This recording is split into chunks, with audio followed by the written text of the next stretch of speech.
Señoras y señores, ¿cuántos tipos de hongos puede haber en nuestro planeta? Hasta ahora se han descubierto unas 100.000 especies diferentes de hongos en todo el mundo, pero la cifra real es mucho más elevada. Todas las expediciones a países tropicales descubren nuevas especies, y algunos investigadores de hongos calculan que puede haber 1,5 millones de especies en nuestro planeta. En la región centroeuropea se puede encontrar gran variedad de hongos diferentes. Todos los años aparecen unas 3.000 especies. Hay hongos prácticamente durante todo el año, pero como es natural, son más frecuentes a final del verano y en otoño. Así que les invitamos a descubrir el complejo universo de los hongos. Un universo sin descubrir y misterioso en muchos aspectos.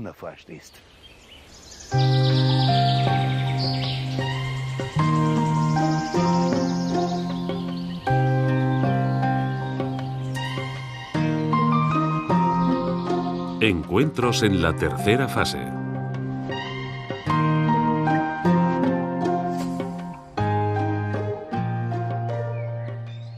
Según una antigua leyenda siberiana, los hongos son los hijos del bosque. Y lo cierto es que en torno al 70% de las especies locales de hongos crecen exclusivamente en bosques.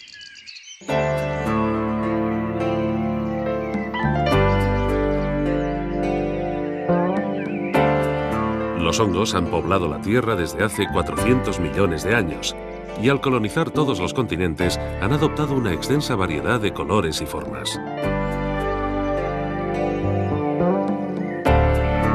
Por extraño que nos parezca su aspecto, lo que vulgarmente llamamos seta es tan solo la estructura de la fruta. El hongo propiamente dicho vive escondido bajo hojas caídas, en madera podrida o en la tierra.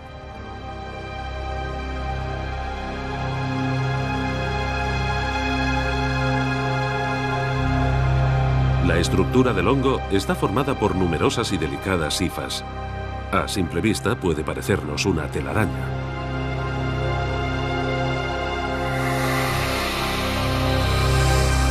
Los científicos se refieren a este entramado en constante crecimiento como micelio. En la mayoría de los casos, el verdadero hongo permanece oculto toda su vida, y solo la fruta sobresale por encima de la superficie.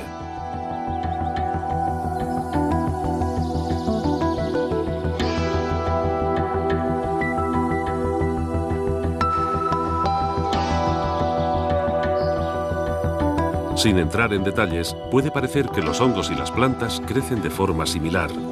Pero si nos detenemos a examinarlos, veremos que hay diferencias sustanciales. Solo las plantas pueden producir clorofila y obtener energía de la luz del sol. Los hongos no tienen esta capacidad y por lo tanto no pertenecen a la familia de las plantas. Los hongos y los insectos también tienen algunos aspectos en común.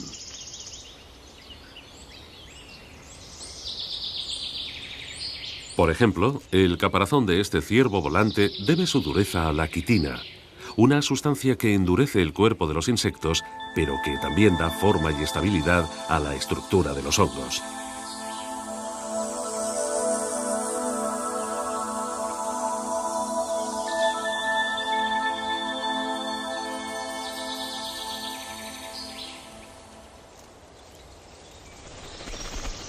Los hongos no son plantas ni animales, sino delicados organismos que almacenan humedad.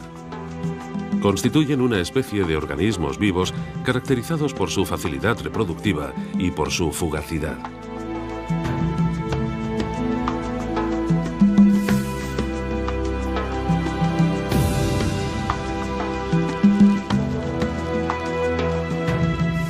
La relación entre el hombre y los hongos se remonta a la antigüedad. Su origen lleva años enterrado en la historia. Algunos de los indicios más tempranos nos llevan al desierto egipcio.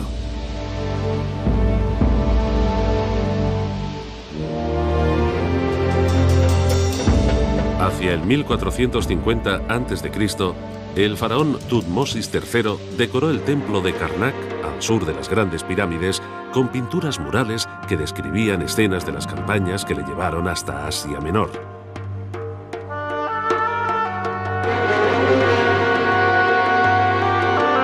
Las imágenes también muestran la flora y la fauna. Y aparece una seta, posiblemente la representación más antigua del mundo.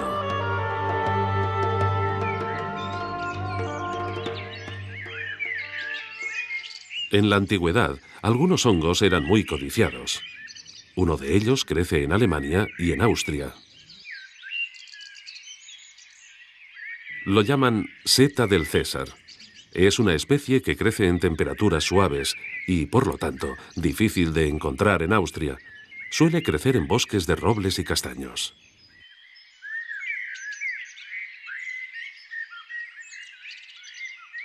Su sombrero puede llegar a medir 20 centímetros de diámetro.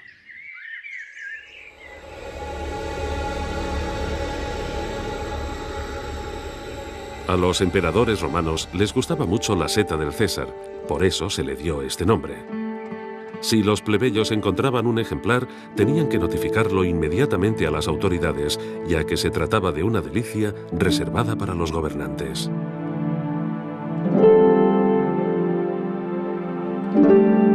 Si alguien intentaba apropiarse de una seta del César para sí mismo, corría un gran riesgo, ya que era una ofensa castigada con la muerte.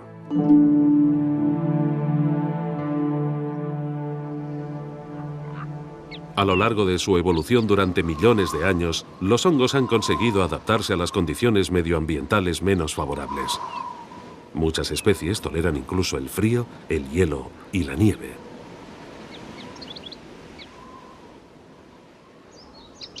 La Flamulina velutipes es una seta de invierno que crece de noviembre a abril.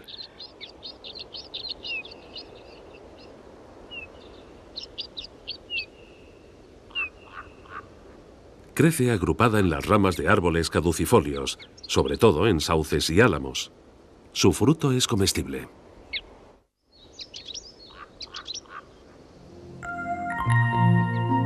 Los hongos se pueden encontrar sobre un manto de nieve, pero también crecen por debajo de él, incluso manteniendo sus colores brillantes, como la peciza escarlata.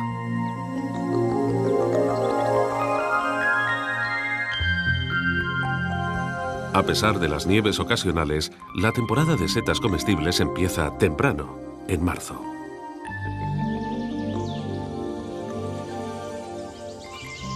La colmenilla común crece en primavera en bosques bajos. Entre los entusiastas de las setas se considera una delicia muy especial. En su misma familia, la Gyromitra esculenta también crece escondida entre los brotes de hierba.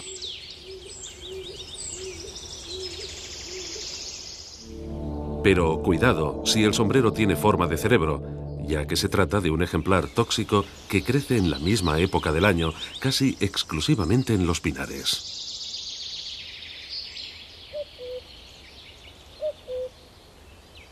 Un estudio más detallado muestra los pliegues del sombrero en forma de cerebro. Si añaden setas tóxicas a la comida, pueden envenenarse. Recogerlas puede ser un error fatal.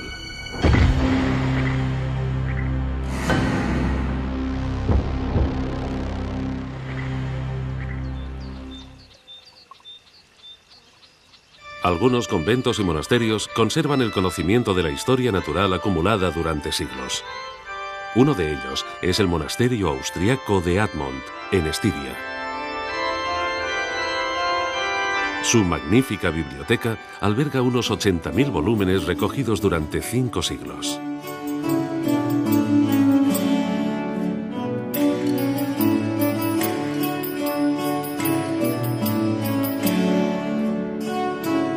En el siglo XVIII ya se había acumulado una información importante sobre el aspecto y el crecimiento de los hongos. Algunos estudios están realizados con un detalle meticuloso y son verdaderas obras maestras.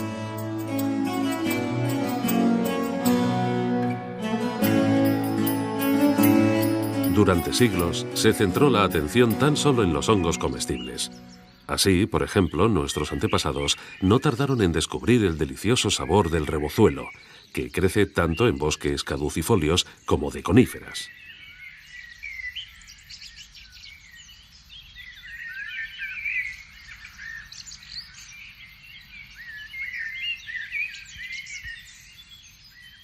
Incluso hoy, el rebozuelo, el Boletus edulis y la Lepiota procera se encuentran entre las especies más conocidas de hongos. En verano y en otoño, estas setas amarillentas son una delicia muy solicitada en los mercados. También lo es el Boletus edulis, pero al igual que el rebozuelo, no se puede cultivar. Por lo tanto, si no se compra en el mercado, la única forma de encontrar un estupendo Boletus edulis es salir a buscarlo al bosque. Los ejemplares con sombrero aterciopelado y seco se conocen en micología, es decir, en la ciencia de los hongos, como setas de verano.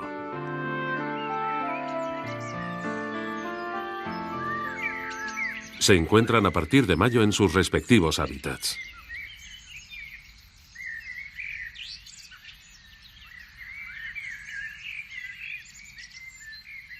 La seta de verano crece en bosques caducifolios, sobre todo en robledales.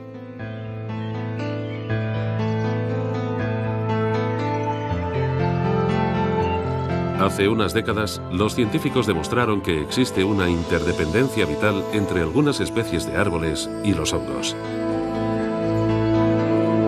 Esta estrecha relación entre los hongos y su árbol huésped no se da tan solo en los bosques caducifolios, sino que también se ha observado en bosques de coníferas.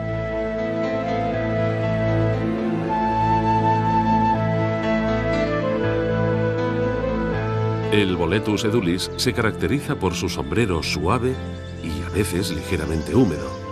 Crece en simbiosis con árboles coníferos. Su fruto aparece en julio. Por este motivo, por esta compleja relación simbiótica con especies concretas de árboles, existen hongos como el Boletus edulis que no se pueden cultivar. Un estudio superficial ofrece pocas muestras de esta estrecha relación.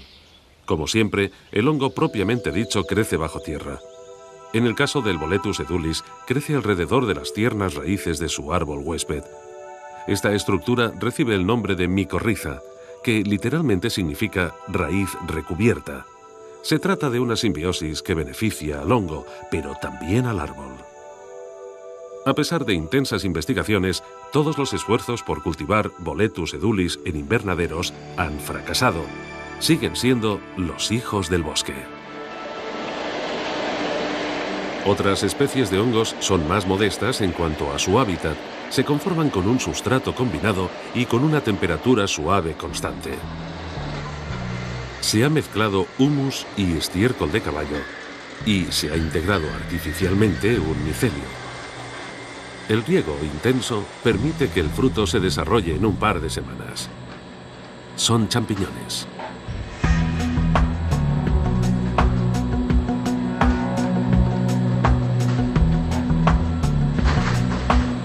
Todos los años, en Alemania y Austria, se cultivan y cosechan bajo condiciones controladas 63.000 toneladas de lo que podría ser la seta comestible más popular.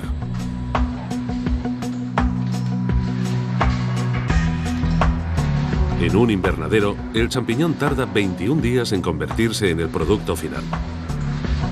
Una vez almacenados, pesados y envasados, los champiñones artesanos ya están listos para consumir. Apenas quedan secretos por descubrir acerca del cultivo de champiñones, pero no ocurre lo mismo con otras especies. La mayoría de los organismos de hongos que encontramos en bosques y praderas encierran muchos misterios. Uno de ellos es su cronómetro interno. Por ejemplo, el Dictyophora indusiata inicia su vida con lo que llamamos un huevo de bruja. De repente, fuerzas invisibles entran en funcionamiento y generan una extraña criatura.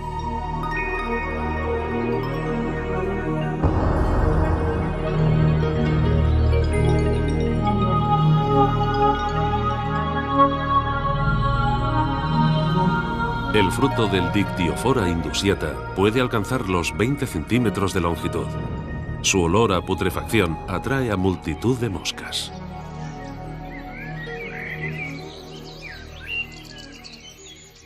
Nuestros bosques también están poblados por criaturas que parecen alienígenas más que hongos.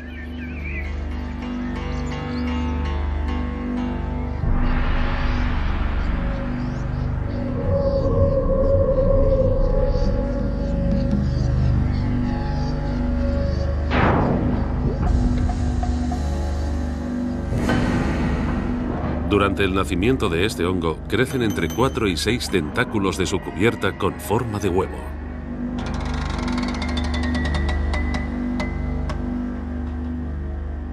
El peculiar Dictyophora indusiata, con forma de pulpo, originario de Australia, fue introducido en Europa en 1913 y ahora también crece en Europa central. Si el micelio crece regularmente en todas las direcciones, el fruto marca su perímetro y también es conocido como el corro de brujas. La llamativa Amanita muscaria suele crecer en grupo. Seguramente es la seta más conocida. Su aspecto característico facilita su identificación y también le ha otorgado una fama legendaria.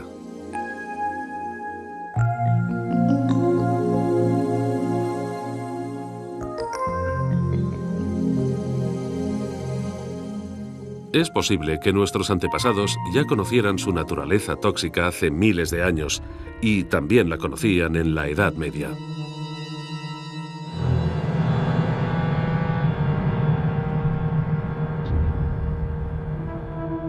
Alquimistas y brujos pasaban horas experimentando en sus cámaras secretas. Destilaban esencias misteriosas de salamandras y serpientes, y para algunos elixires, la Amanita muscaria también era un ingrediente esencial. El componente tóxico de la Amanita muscaria provoca delirios y alucinaciones. También se utilizaba como narcótico, pero en grandes dosis puede causar daños importantes. Como en la mayoría de los casos, el veneno depende de la dosis.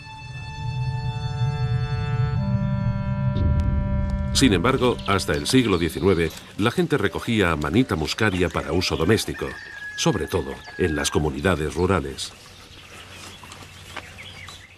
Cortaban en láminas unas cuantas setas crudas.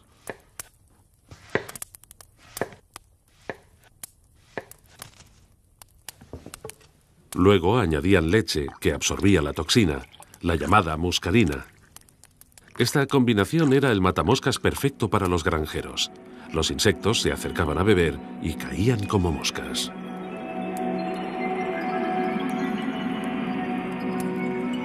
A diferencia de la Amanita muscaria, el cortinario de la montaña no muestra rasgos distintivos, lo que aumenta el riesgo de confundirlo con una de las setas comestibles. El resultado siempre es fatal. Se trata de un hongo altamente tóxico.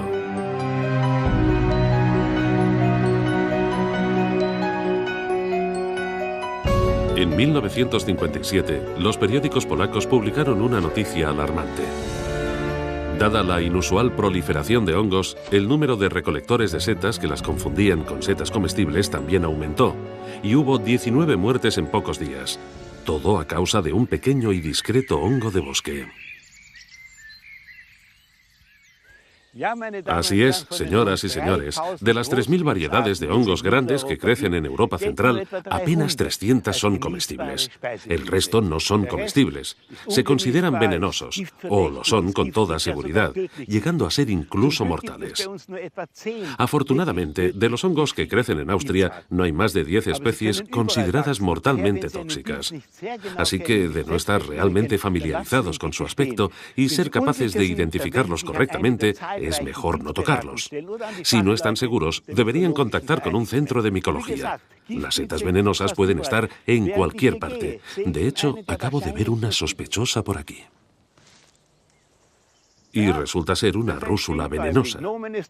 Por cierto, también hay setas venenosas que tienen un comportamiento extraño.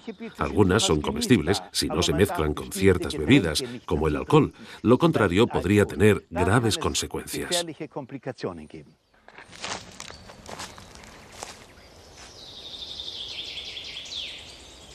Las variedades de Coprinus comatus aparecen temprano, en mayo, la mayoría en bosques caducifolios. Se trata de especies frágiles, de vida corta. Los expertos aconsejan recogerlas antes de que estén maduras del todo. Preparar una comida con estas pequeñas Coprinus comatus es lento, pero los gastrónomos saben que el esfuerzo vale la pena.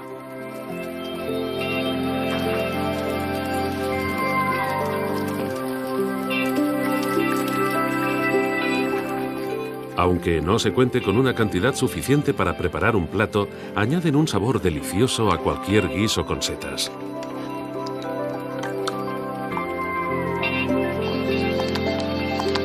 Aunque la sopa esté lista para servir, aún no es seguro que se pueda hacer la digestión.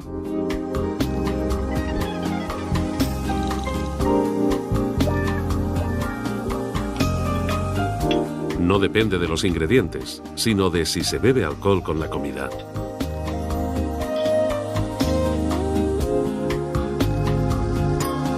Las Coprinus comatus contienen una sustancia específica que causa síntomas de envenenamiento solo en combinación con el alcohol. Los síntomas pueden aparecer de inmediato: acaloramiento, decoloración de la piel y apnea. Afortunadamente, los síntomas no son mortales. Si no se ingiere alcohol, se puede disfrutar de un plato de Coprinus comatus sin correr ningún riesgo. Incluso en el centro de una gran ciudad se pueden encontrar recursos naturales muy valiosos, sus parques y jardines. Estos no son solo el hábitat del hombre.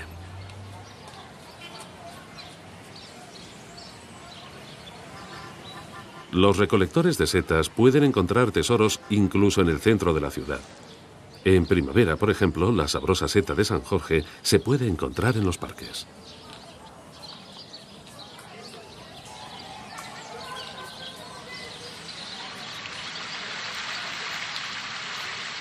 En la mayoría de los casos, el agua es el factor principal que permite el crecimiento de los hongos en estos verdes oasis.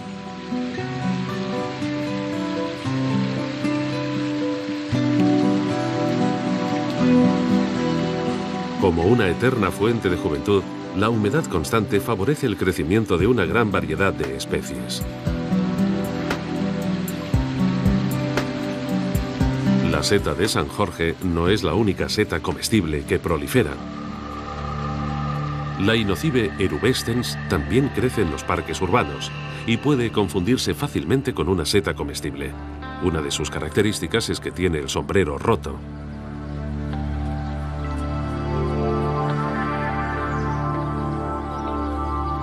Pero sea cual sea la especie de hongo, lo más aconsejable es consultar libros de referencia. Los recolectores de setas pueden enfrentarse a la duda de si una seta es venenosa o no en un banco del parque de su ciudad. Quien confunda la Inocybe erubescens con una seta comestible se juega la vida.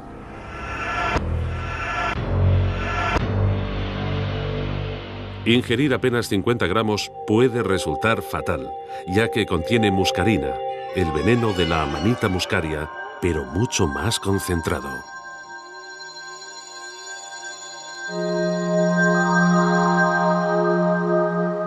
La dosis contenida en la Inocybe erubescens puede ser hasta 200 veces superior a la contenida en la Amanita muscaria. Y 50 gramos son solo un puñado de setas.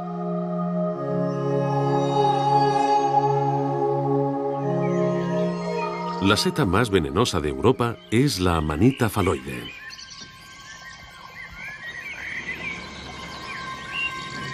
Su color y aspecto pueden variar considerablemente. En general, forman un anillo membranoso debajo del sombrero, pero la característica más fiable para identificar a la Amanita phalloide es la capa bulbosa que tiene en la base del pie.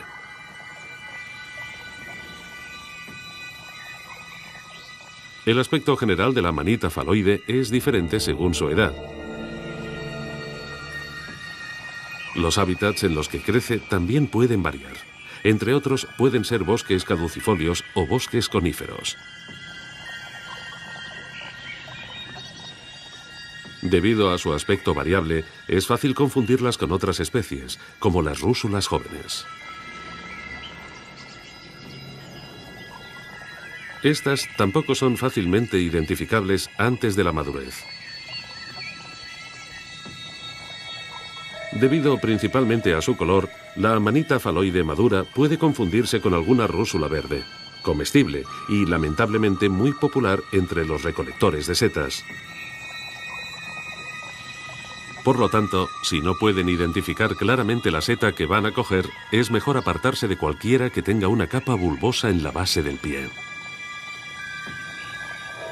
La amanita faloide puede causar envenenamiento incluso si se consume en pequeñas cantidades. 11 gramos bastan para matar a un adulto. Todo el hongo contiene toxinas muy resistentes, por lo que las sustancias venenosas no se destruyen ni siquiera con agua hirviendo.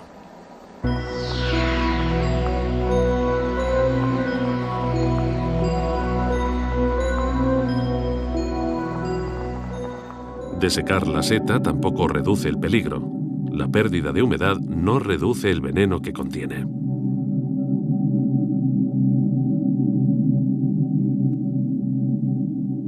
Tampoco conseguiremos destruir las toxinas ultracongelando la seta. Si la amanita faloide está en el plato, la vida de todos está en peligro.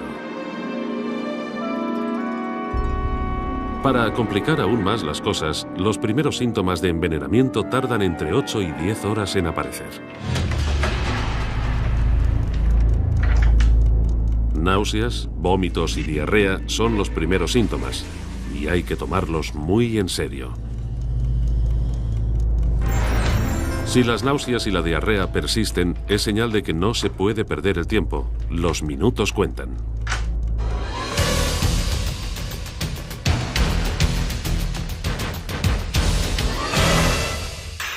El desarrollo del envenenamiento por amanita faloide depende del daño que hayan sufrido los órganos internos, especialmente el hígado. Los daños hepáticos son muy peligrosos. El 90% de los casos de envenenamiento mortal por setas son causados por la amanita faloide.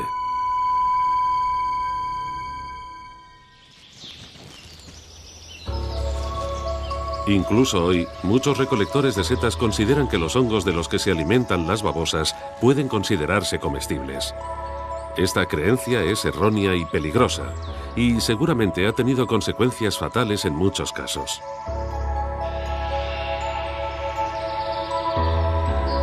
Incluso la seta más venenosa, la amanita faloide, puede ser una delicia para algunos animales. Las babosas ingieren todas las partes de esta bomba tóxica sin sufrir ningún daño.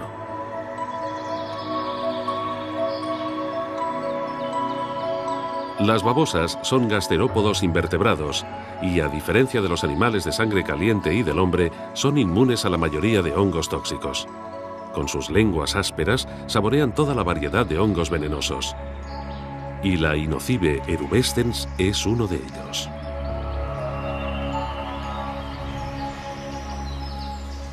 Solo hay una forma de evitar las especies venenosas con toda seguridad: aplicar conocimiento experto y detallado, además de la experiencia personal.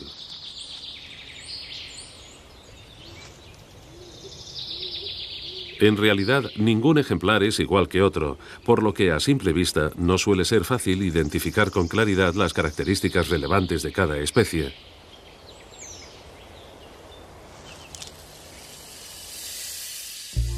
El nacimiento de un hongo se genera con unas partículas diminutas, las esporas. Si caen en la superficie adecuada, germinan y crecen. Con frecuencia, la menor vibración basta para liberar las pequeñas esporas de los hongos, cuyo diámetro suelen medir tan solo décimas de milésimas de milímetros. Los hongos maduros generan frutos capaces de generar millones de descendientes. Algunos tipos de esporas crecen especialmente bien en los alimentos. Por ejemplo, las esporas de los hongos mohosos.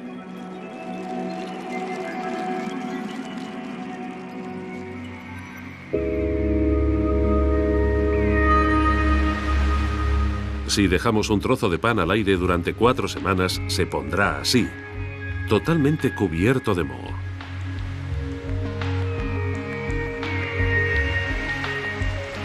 La comida enmohecida no es comestible y puede ser peligrosa. Sin embargo, un tipo de moho resultó ser una bendición para toda la humanidad. Hace 76 años, el bacteriólogo escocés Alexander Fleming estaba investigando la gripe y la neumonía. Pero no fue esta investigación la que le hizo mundialmente famoso, sino un hongo mohoso que descubrió por casualidad. Todo empezó cuando Alexander Fleming se fue de vacaciones en verano de 1928.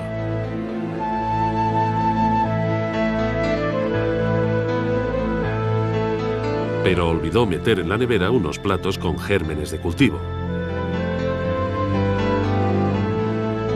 Fleming salió de su laboratorio y, por casualidad, las esporas de unos hongos específicos cayeron en los platos de cultivo y empezaron a crecer. Los hongos mohosos crecieron y destruyeron las bacterias patógenas. Murieron las que estaban alrededor del hongo. Cuando Fleming regresó de sus vacaciones varias semanas después, entendió lo que había ocurrido. Había descubierto el primer antibiótico altamente efectivo del mundo.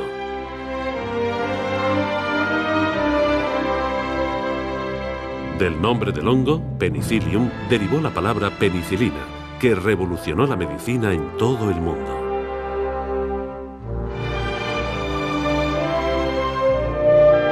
Alexander Fleming ganó fama internacional gracias a un discreto hongo mohoso.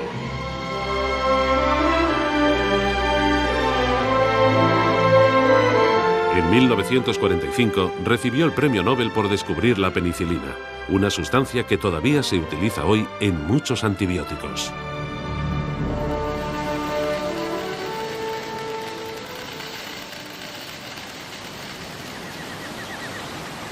No solo el hombre se beneficia de las misteriosas cualidades de los hongos. En los bosques pluviales del trópico habitan numerosas especies cuyas vidas están conectadas con los hongos de una forma u otra. Estas complejas interrelaciones están en gran medida sin explorar.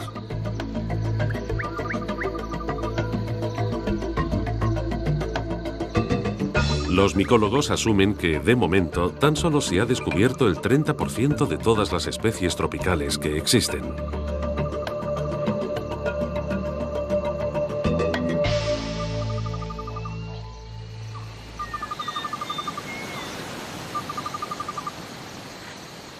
Entre ellas hay un pequeño habitante de los bosques pluviales que, durante millones de años, ha perfeccionado su propia técnica de cultivo de hongos: la hormiga cortadora de hojas.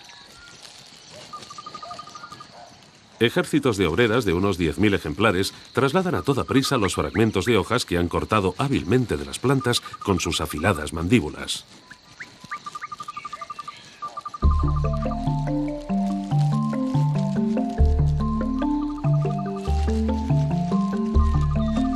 Trasladan el material bajo tierra, donde, oculto en la oscuridad, se convierte en una misteriosa granja de hongos operada por el ejército de hormigas.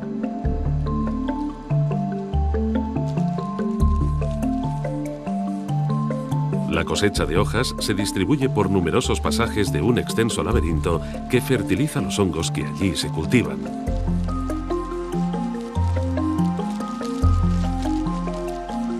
Si miramos más de cerca, vemos que el hongo se ha extendido por todas partes y la residencia de las hormigas parece forrada de algodón.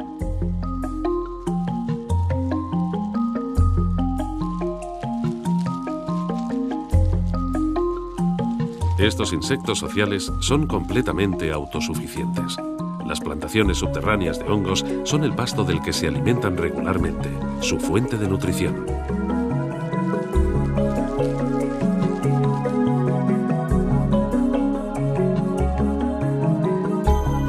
Utilizan jirones del tejido de los hongos como material de construcción. Poco a poco levantan una compleja estructura de hongos, totalmente acorde con lo que las hormigas cortadoras de hojas habían planeado.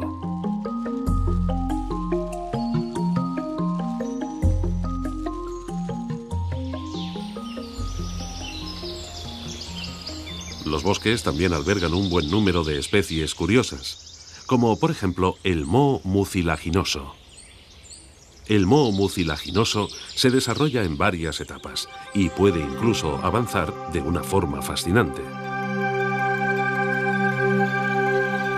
Se arrastra por hojas y madera seca y durante estas expediciones de caza devora todo tipo de bacterias.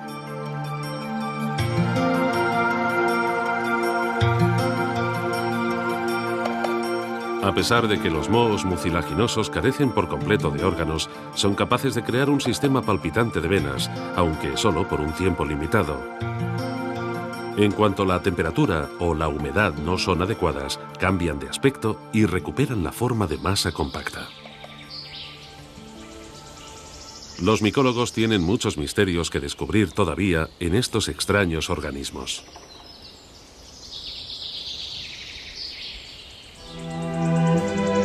Por otro lado, estos habitantes del bosque son más conocidos. Hace siglos que las trufas son una delicia muy buscada, pero también excesivamente cara.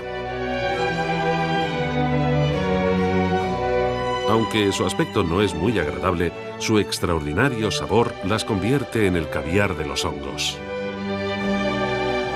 La estructura bulbosa de su fruto crece bajo tierra, escondida bajo la superficie del bosque.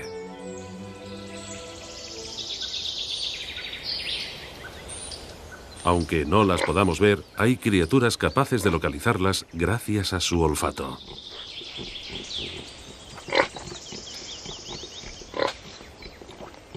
En Italia y Francia, países productores de trufas, hace siglos que se adiestran cerdos para localizar trufas. Su agudo sentido del olfato les permite indicar el lugar exacto donde crecen los bulbos subterráneos. Desde hace varias generaciones, la producción de trufas se ha ofrecido, negociado y vendido en los mercados tradicionales. Lo que antes era una actividad de pequeñas aldeas, hoy es un producto con fuerte demanda en el mercado internacional. Las trufas, un alimento de verdadero lujo, han adquirido popularidad en las últimas décadas, sobre todo en las altas esferas de la sociedad internacional. Pero la recolección de este bulbo en su hábitat, los bosques caducifolios donde crecen robles, álamos, avellanos y hayas, todavía se tiene que realizar según el sistema tradicional. La recolección de trufas con cerdo es lenta pero segura. Parece estar gobernada por el refrán «Vísteme despacio, que tengo prisa». Los cerdos son inteligentes y se saben animales valiosos.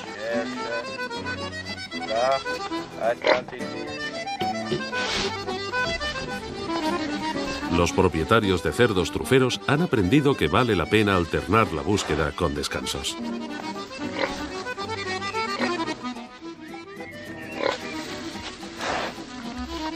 Los cerdos amaestrados han retenido muchas de las cualidades primigenias de su pariente no amaestrado, el jabalí, como por ejemplo la pasión por prácticamente todo tipo de alimento. Los cerdos son omnívoros y para un olfato sensible, el suelo forestal es un auténtico paraíso que ofrece abundantes plantas, animales y hongos. El adiestrador del cerdo debe detectar el mejor momento. De lo contrario, el cerdo se comería lo que el hombre busca.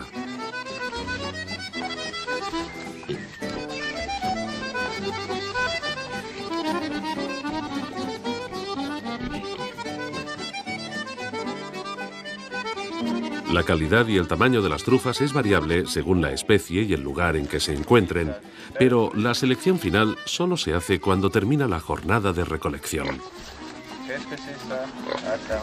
Aunque a finales de verano ya se buscan y se encuentran trufas, la temporada tradicional es el otoño.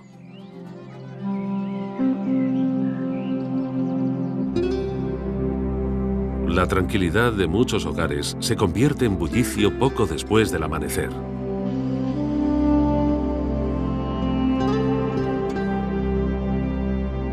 Las primeras luces de la mañana despiertan al perro, lo que no es ningún acontecimiento. Pero este perro es un buen buscador de trufas bien entrenado y su jornada laboral empieza pronto. El perro guarda una estrecha relación con su amo. Al fin y al cabo, Tony Pla, buscador profesional de trufas de Borgoña, depende de la voluntad de su compañero canino. Pero no le hace falta ser persuasivo. Todos los días, el perro y su amo descubren de nuevo la pasión que comparten por las trufas y se adentran en el bosque a primera hora de la mañana.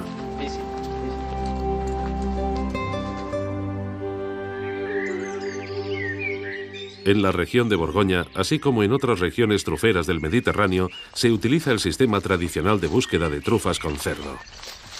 Pero cada vez con más frecuencia, los perros sustituyen a los cerdos, que en comparación son más lentos. Los perros también cuentan con un olfato sensible y son cazadores muy celosos.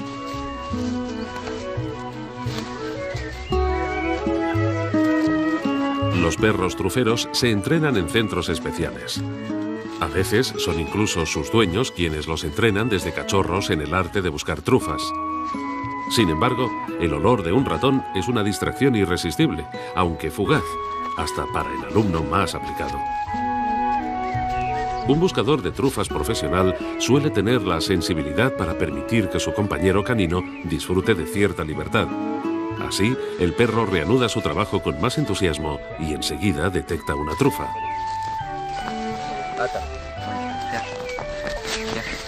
Estos perros se dedican a su trabajo con pasión y, lógicamente, comparten el entusiasmo de sus adiestradores en esta búsqueda tan especial.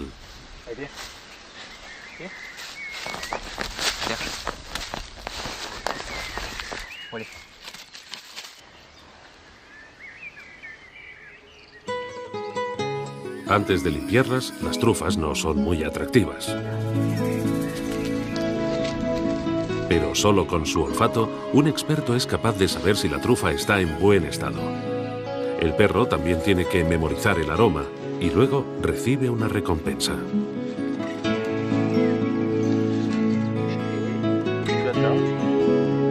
Un trozo de queso le hace feliz. Así el perro recordará el olor de su hallazgo.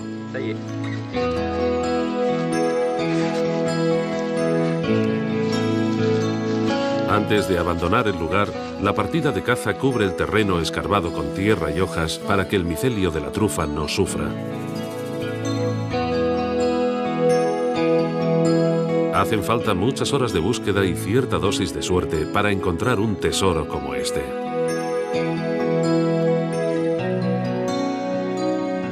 El corte transversal de las trufas de Borgoña y del Périgord ofrece una textura particular y su destacado sabor ennoblece los platos más sencillos. Trufas. Las trufas se consideran unas de las setas más deliciosas, pero ¿dónde pueden encontrarse? Pues en Francia y en Italia, por supuesto. Pero os sorprenderá saber que también se encuentran en Austria, en la región de Viena, en Burgenland, en Estiria, en Carintia y en la Alta Austria. Los micólogos aseguran que en Austria hay más de 12 variedades de trufas. Pero si crecen aquí, ¿cómo las encontramos? No es tarea fácil, a no ser que contéis con un cerdo o un perro capaces de olfatearlas, y no es fácil encontrarlos en Austria. Sin embargo, hay buscadores especializados que encuentran trufas sin cerdos y sin perros. También hay especialistas que no buscan, sino que investigan las trufas. Los resultados de sus investigaciones son interesantes. En un futuro cercano podríamos cultivar y cosechar trufas en nuestro propio jardín. Instituto Botánico de Viena. Hace tiempo que las trufas son objeto de estudio en este centro. El botánico Alexander Urban confía en que la reina de las setas pueda cultivarse en grandes cantidades. La trufa, como el Boletus edulis, vive en simbiosis con las raíces más jóvenes de ciertos árboles.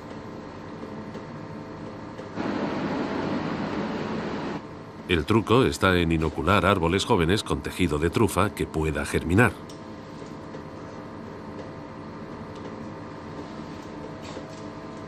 Lógicamente, parece más fácil de lo que realmente es.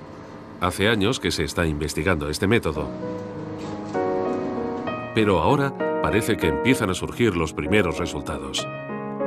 Se han inoculado cientos de árboles jóvenes y durante 2 años se han cultivado bajo las condiciones ideales en un invernadero.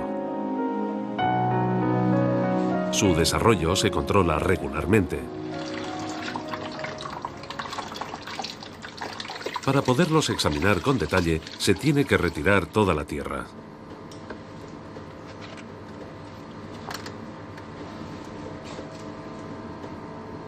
Una inspección microscópica de las raíces revelará si los investigadores están en el buen camino para crear un jardín de trufas.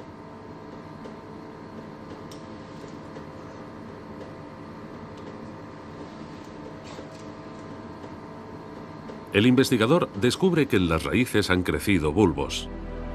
Los primeros frutos aparecerán dentro de otros 3 o 4 años, las trufas de los jardines austríacos.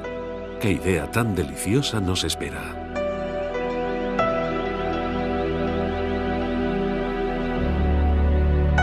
La Tuber brumale beet es una variedad de menos calidad, pero también muy valorada. Se encuentra en los bosques, pero hay que saber buscarla.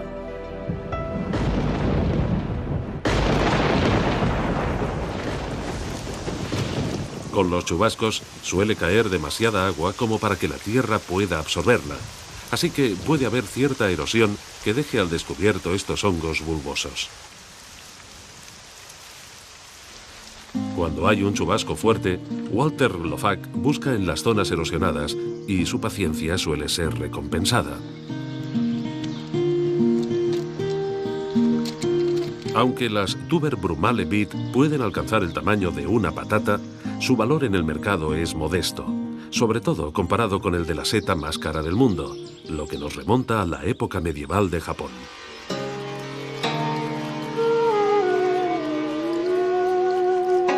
En el siglo XI, las damas de la corte imperial tenían prohibido incluso mencionar el nombre de esta particular seta, matsutake.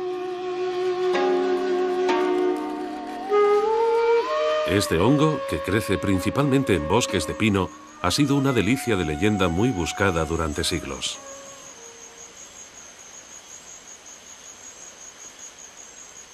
En gran medida, su forma es la responsable de la creencia en sus cualidades afrodisíacas. La matsutake marrón puede encontrarse incluso en Europa central, aunque en raras ocasiones. En Japón, la matsutake ha sido un motivo recurrente a lo largo de los siglos. Y todavía hoy se considera un regalo valioso, aunque no debe hacerse a una mujer. Se dice que se ha llegado a pagar $10.000 por un par de ejemplares.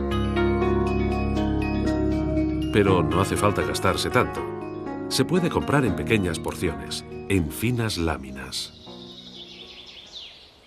Bien, he conseguido recoger algunas deliciosas setas comestibles. Buscar setas y encontrarlas es un pasatiempo entretenido. También se pueden comprar, pero no suelen ser baratas, aunque no son tan caras como el matsutake marrón japonés. El origen de los hongos siempre ha sido un misterio. Hoy sabemos que crece en el micelio, una estructura discreta de blancas hifas que pueden formar grandes entramados bajo tierra, bajo los continentes. Así que se trata del ecosistema más complejo del mundo, una especie de Internet orgánico.